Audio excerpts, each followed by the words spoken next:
পদ্মা সেতু চালু হওয়ায় সাগরকন্যা কুয়াকাটার সঙ্গে রাজধানী ঢাকা সহ বিভিন্ন জেলার সড়ক পথে বেড়েছে পরিবহনের সংখ্যা। কিন্তু ৩ চাকার ব্যাটারি চালিত যান মহাসড়কে চলার কারণে প্রতিদিনই ঘটছে ছোট বড় দুর্ঘটনা।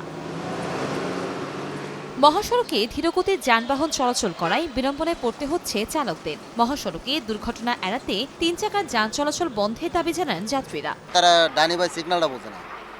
এটা গাড়ি ব্রেক করতে হলে হাই রোডে যে সিগন্যালটা মানতে হয় সেটা তারা করে না। তারা ব্রেক করার কাম করে তো। নসিমন করিমন এদের কাগজ নাই, পাত্তি নাই, এরা কিছু বোঝে না, শিক্ষণীয় কোনো কিছু নাই, এরা উল্টাপাল্টা চালায়, বিভিন্ন জায়গায় বিভিন্ন এদের কারণে অ্যাক্সিডেন্ট হয়। হাইকোর্টের নির্দেশ থাকা সত্ত্বেও তা তারা মানছেন না বলে জানায় জেলা মিনিবাস মালিক সমিতি। সামান্য হাইকোর্টের একটি নির্দেশনা আছে, একটা আদেশ আছে যে মহাসড়কে কোনো রকম ইজি বাইক, থ্রি হুইলার, নসিমন, করিমন, ভটভটি এগুলো চলতে পারবে না। কিন্তু এগুলো এই মহাসড়কে বর্তমানে দাপিয়ে বেড়াচ্ছে।